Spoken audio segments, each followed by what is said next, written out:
Welcome to the pain dimension. 7 floors between us and Bryce, and we are gonna have to work for almost every bit of progress we make.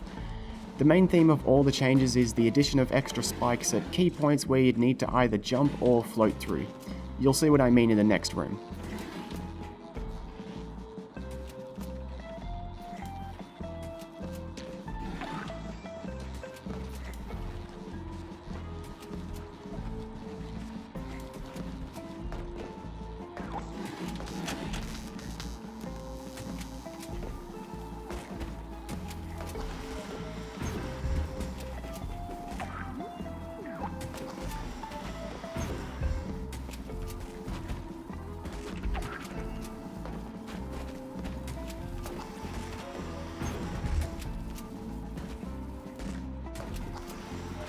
And we've got 7 floors of this to work through.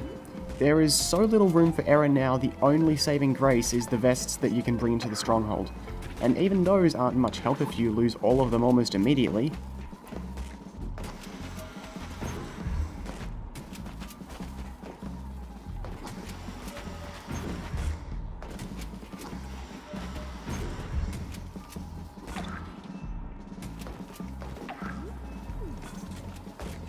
Which is why I decided to do this room a second time.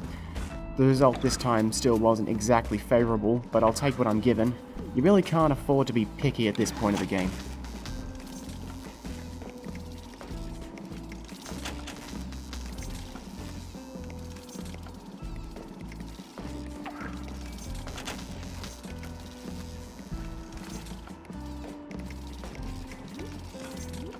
Close enough.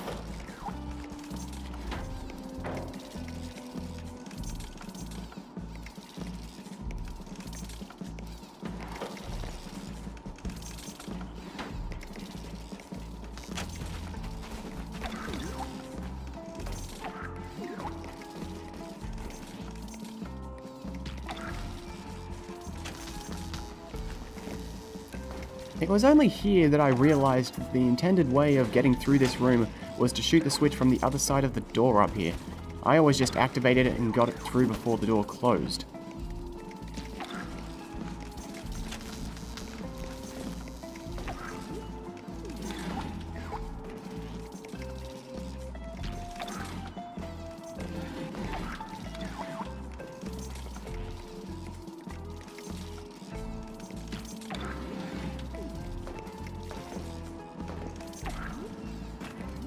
Sure, fine, I'll take it. Besides, even though I damage boosted through those 3 rooms, now I don't have any more vests, so I have to get this one perfectly, along with the rest of the stronghold until I get some more.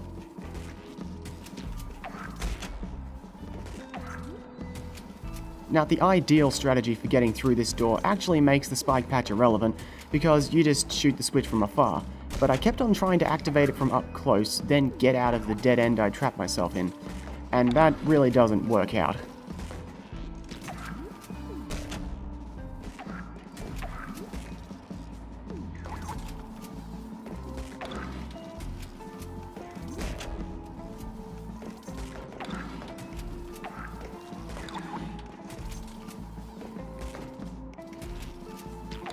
Whoa, wait, stop. What the hell just happened there? Now, I've seen some close calls in my time playing this game, but that rocket literally passed right through us. I have a good inkling as to how that actually happened, but it's kind of boring. Ignoring all of that, my problem now is that I keep on cancelling both beams out of habit when I only want to cancel one at most. Fortunately, it was around this point that I also figured out that I can just shoot the switch from the right side of the spike patch.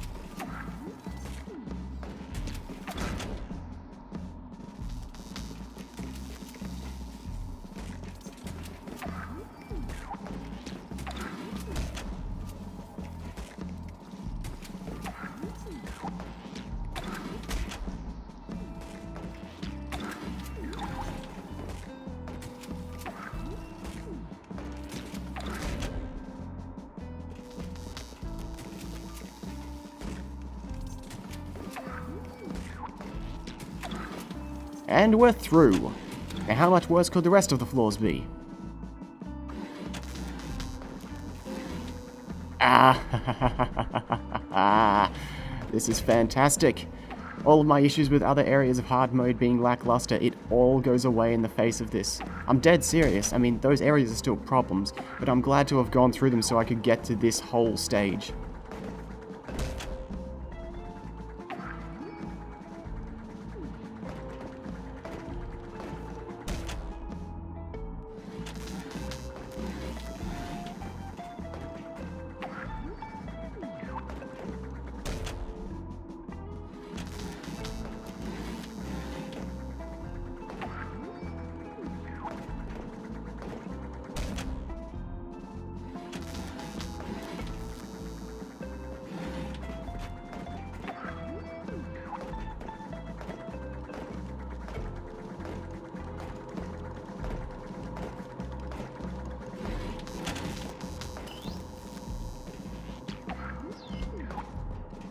It's actually a nice coincidence that this area has so many extra spikes, because I Want to Be the Guy was brought up in the thread recently.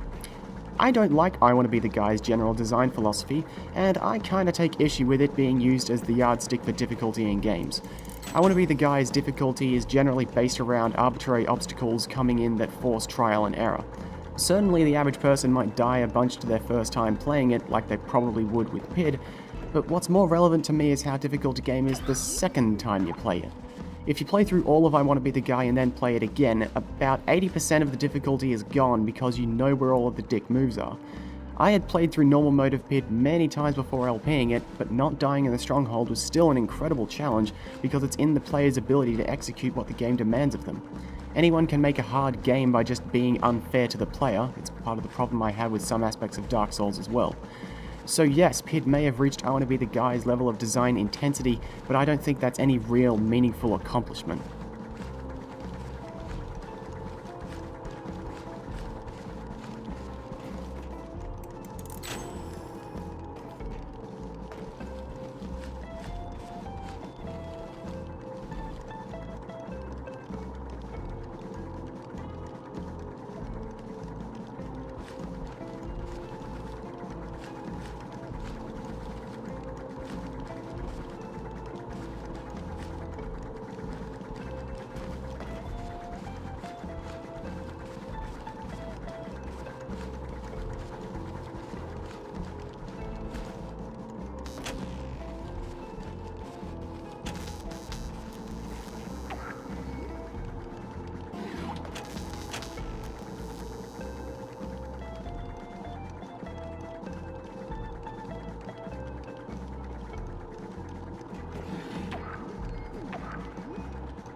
So the room ahead is the one with the rocket turret in it.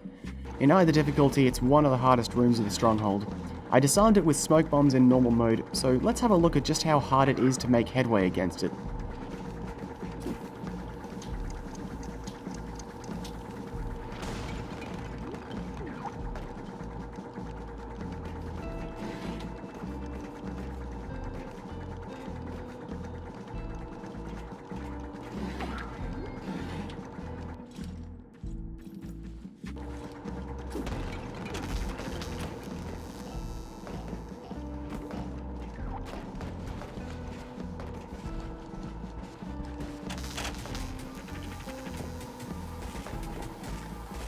Really wish I'd think of something, can't keep this up all day.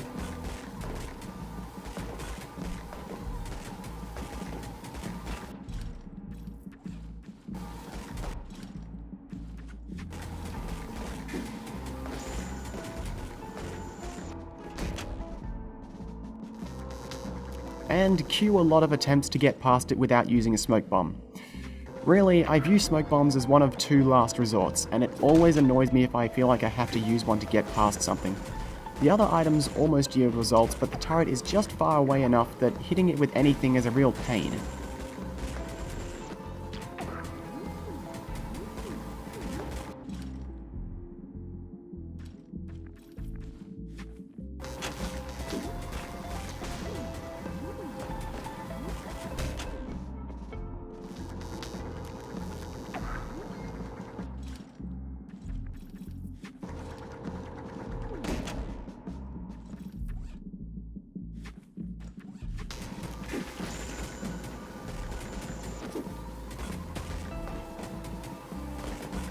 And as is the norm, tanking damage doesn't really work out in our favor. So maybe let's try going through the front this time.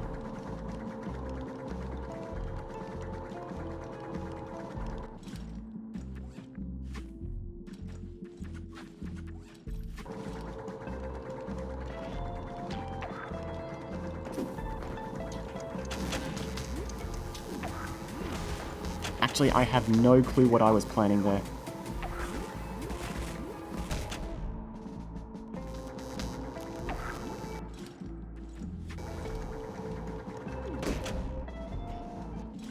In the end, though, I went for the other last resort that I don't like using. The game's done being remotely nice, and so am I, honestly.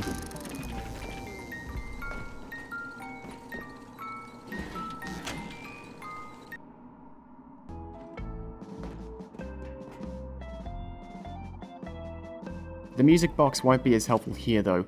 If you thought all the rockets in that confined space was overwhelming, just watch this cluster of chaos.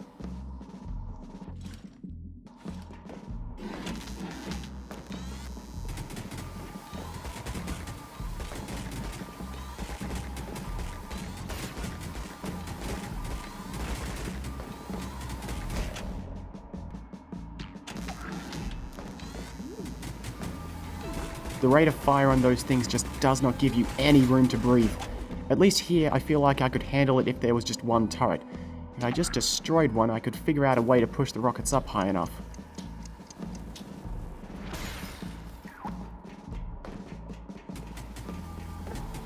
But the turrets come back! Ha ha ha! I should have expected as much, really. If they didn't come back, you could potentially wind up getting stuck in this room forever.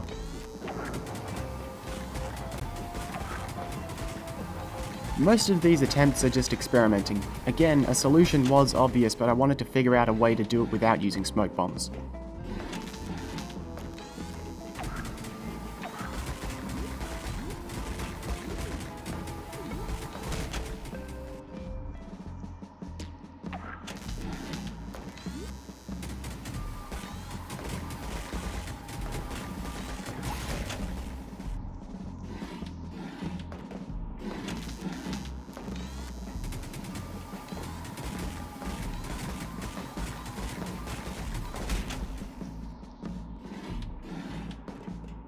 But that just wasn't in the cards. There's a reason you get the music box in such limited quantities and the smoke bombs so late in the game.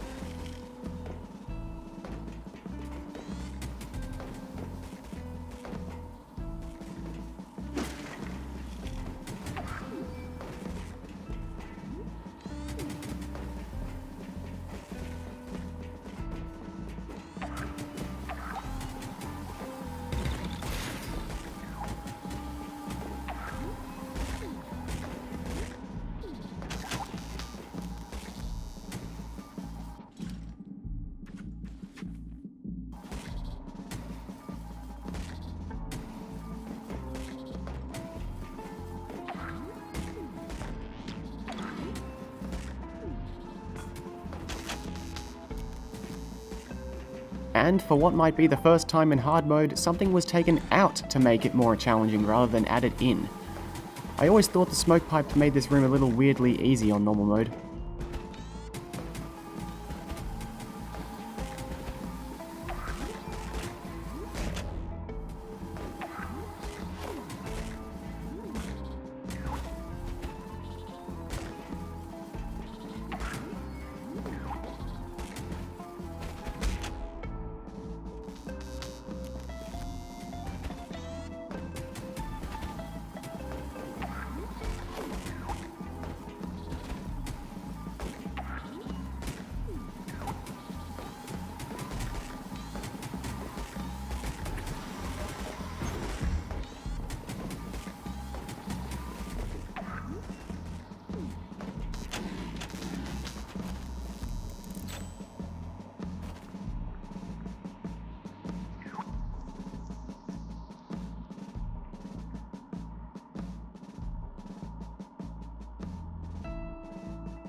Absolutely nothing changes about these two large laser rooms, and thank God that's the case. So let's speed this up some and listen to the music get all funny for a minute.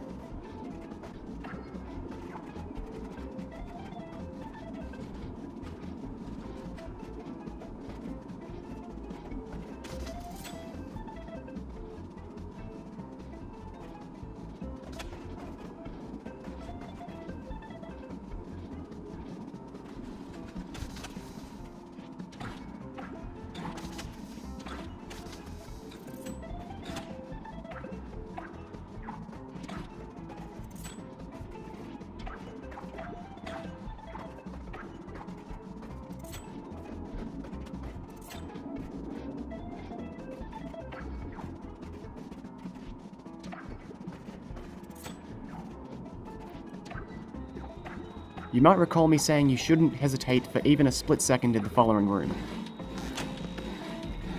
And there's the split second.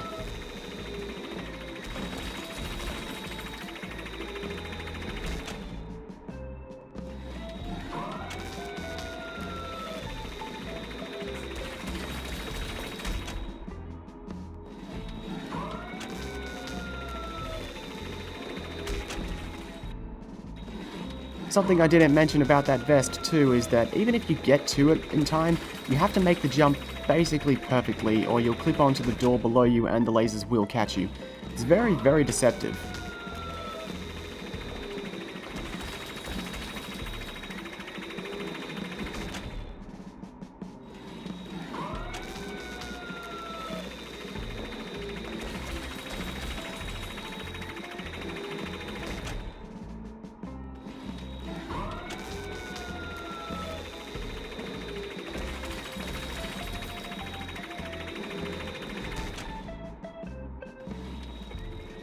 Anyway, I don't have the time to figure out the timing on that jump, so let's die, apparently.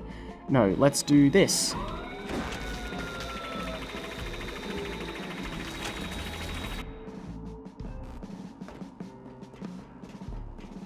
If you noticed the audio edit there, as it turns out my hard drive can only hold a measly 300 gigs of Fraps footage. God, that's so 2000 something. This was a terrible joke. So the solution to the top part of this room, I realized as I was editing this, is that I should have used the ceiling, like I almost never do in the game, and float down in front of the spike block, then just place a beam on it and float over to the safe platform. The reason the method I kept trying didn't work was because there's a slight delay between Kurt leaving the beam's gravitational pull and re-entering it, even if it's a different beam. It's been the cause of a few hiccups at other points throughout the game. The plus side of the way the physics work with the beam is how you can transition from one beam to another, which has been... Actually, that's been as problematic as it's been helpful, never mind that one.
Getting past the second rotating block is quite a bit trickier.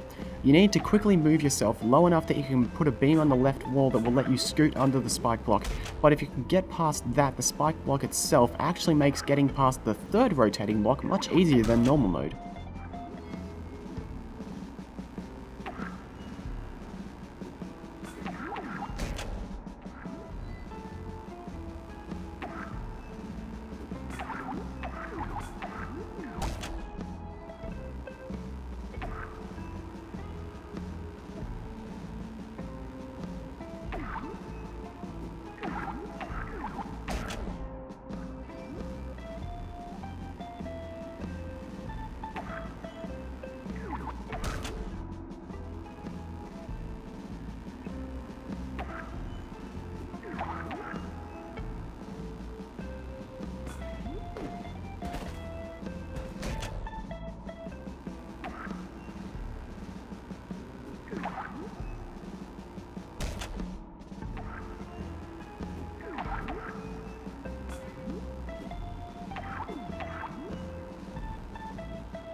That's just poor timing on my part. But I know I'm going to be picking up the vest refills in a minute, so I'm fine taking the hit. And I seem to have forgotten what the anti-beam fields do, which is a bit worrying. Fortunately, this area is still the same, so it's a fairly forgiving place to remind myself.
The spike block makes things a bit more tedious, but once you're past that, the rest of this entire screen is actually exactly the same.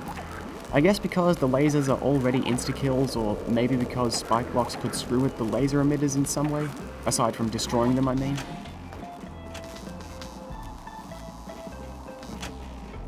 Here I'm looking for the alternate entrance into the next room that doesn't exist and is actually in the next room.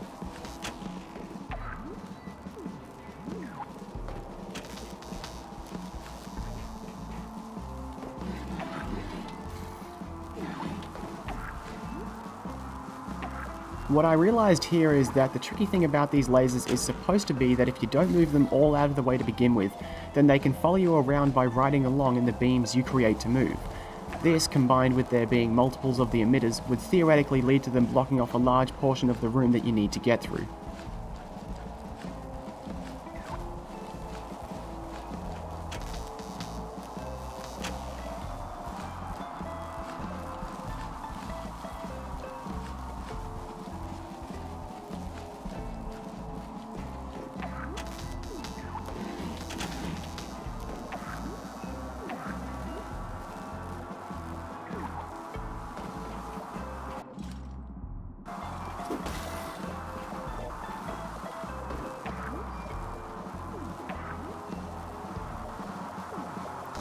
Sort of like that.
I still can't believe I made that drop without getting hit.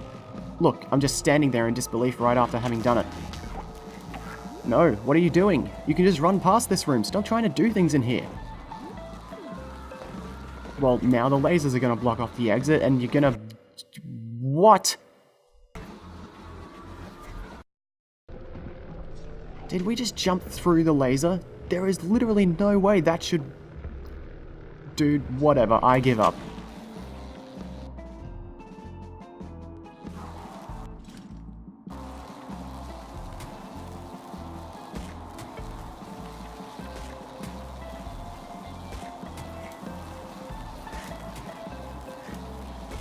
This room is actually a lot simpler than I always thought. I did even better in it than on normal mode. And the secret, aside from panicking and jumping into the laser, that's the other secret that makes everything 10 times easier. The secret is to just not stop. There are rolling robots and lasers and rockets, but if you just keep up a constant pace throughout the room, the lasers will follow behind you and create walls to block the rockets, and then you'll get through the room just fine. Home stretch now. I think what I did this first time is actually the most correct way you should do this section. You float over, then time your throw of the second beam so that it lands on the rightmost spike block and jump to it.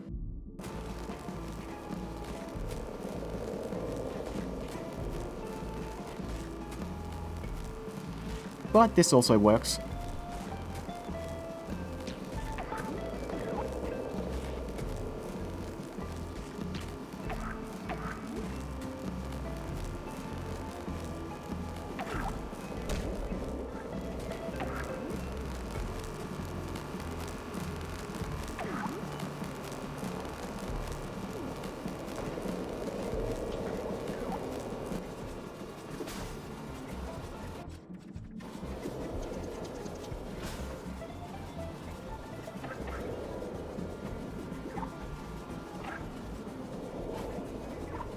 Alright, where were we?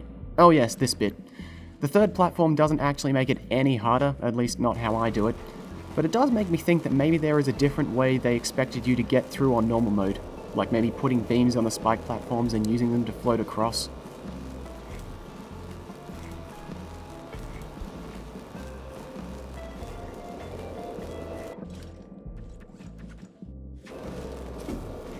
Wait, what are you doing? I said it's not any harder!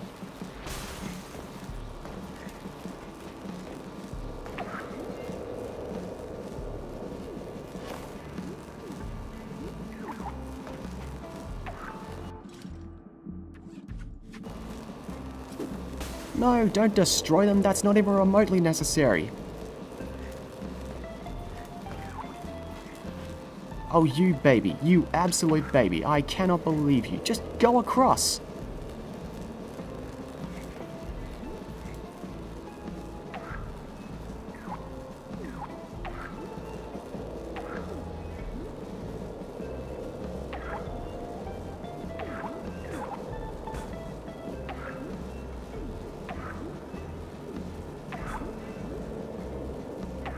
And you still managed to take 3 hits? God!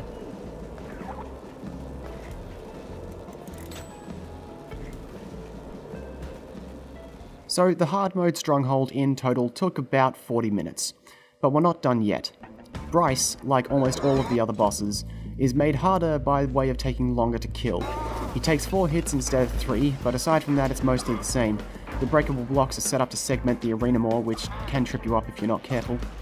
I'm kind of annoyed that I died against him, honestly. Not because I think it's an easy fight, but because I got right up to the last hit in a battle that had gone on for nearly 10 minutes before accidentally running into him. This battle was a still suitably epic 7 minutes, and I'm really proud of my performance here, so I'm actually not going to speed it up at all.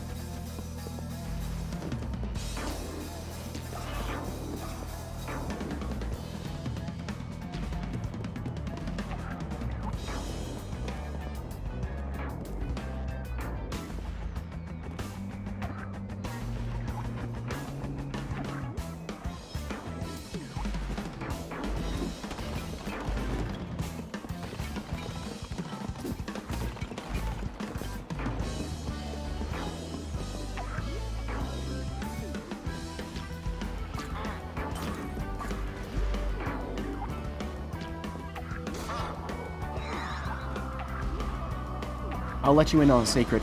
If you stand still and just use the smoke bombs when Bryce gets angry, he doesn't fire as many energy blasts. I don't know if it's because you're not moving or because you're invisible in the smoke, but it is possible to use this to your advantage. If you time it correctly, and he's close enough, you can actually get another hit in on Bryce right as he finishes his rage mode. There's a fraction of a second in between when he drops the blue shield and starts regenerating his yellow shields. Between that and burst beaming up to get the first hit on him, it's possible to end the fight quite quickly.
And that just made things a whole lot more intense. But don't worry, I'm totally in control and I totally don't suck at the game now like I have been for the past several hours of gameplay.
Hooray, Bryce is badly beaten and or dead.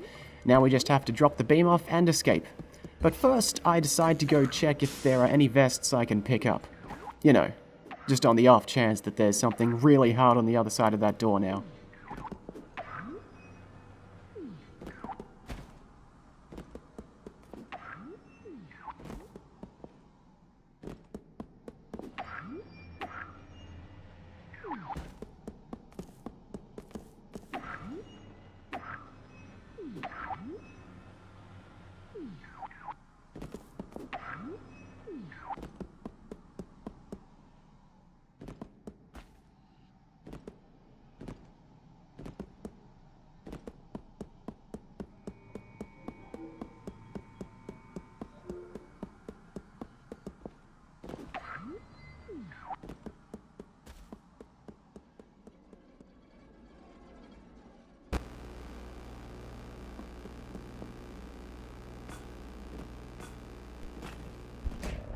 Possibly the most sinister thing they could have done. Remember that force that pushed Kurt away from the center when he got really close? Now, that force is pushing back on Kurt almost immediately. It also affects the beam throw a little if you watch closely.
couple of notes about the escape sequence.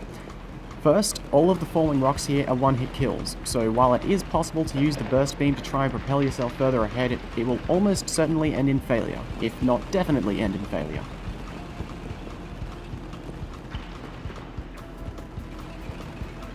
Second, if you look in your backpack, you actually don't have the beam anymore, which makes sense since the whole point was to return it to the moon.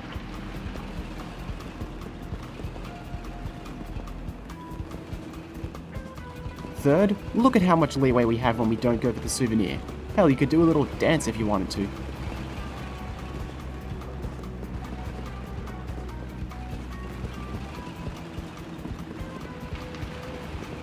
Fourth, if you want to completely destroy the atmosphere of this whole sequence, you can still drop a music box and it'll still override the music with its own melody.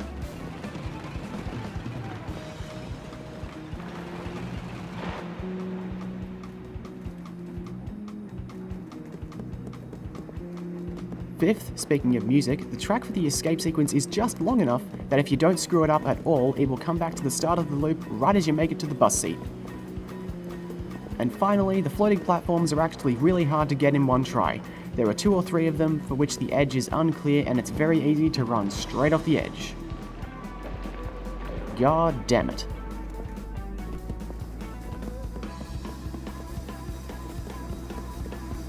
But at least nothing's changed from normal mode. Just gotta keep persisting, we're so close to that achievement we've been craving.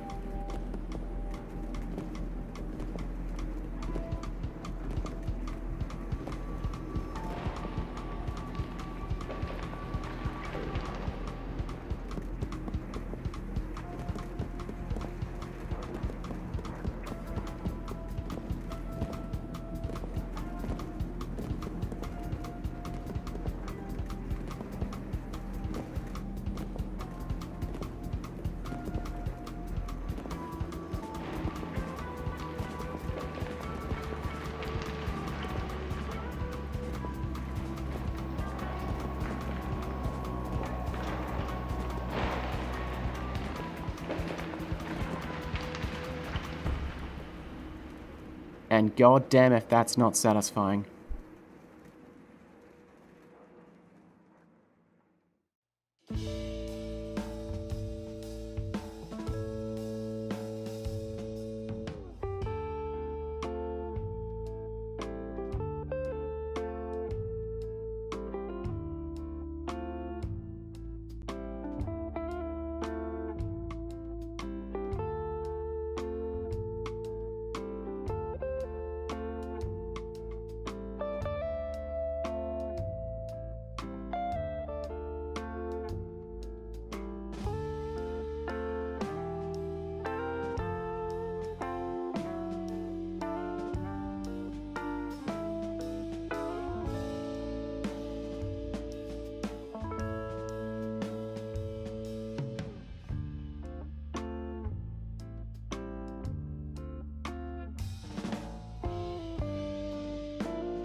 And so that's it.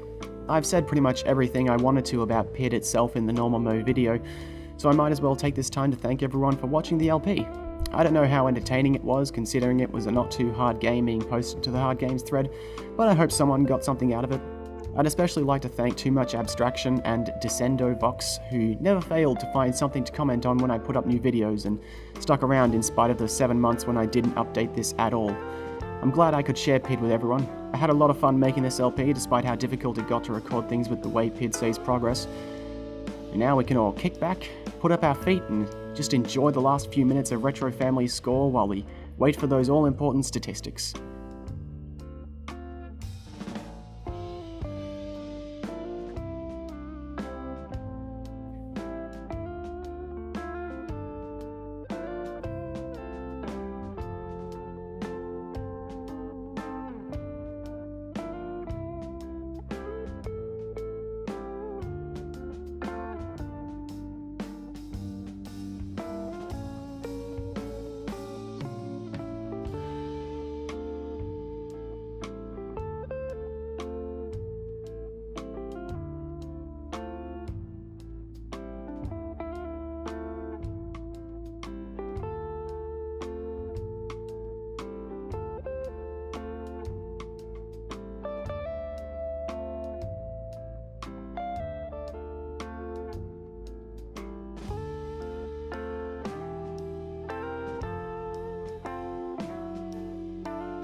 Yeah, 600 sounds about right. And look at that, even with all of those long boss fights and trouble sections, I still didn't take as long as my first time playing the game. Final fun fact, at time of completion in about December of 2013, only 10 or 11 people have completed hard mode. On the Steam version, at least. And of those 10 or 11, just one managed to get every single secret. Well, thanks for joining me, everyone. Goodbye, little guests.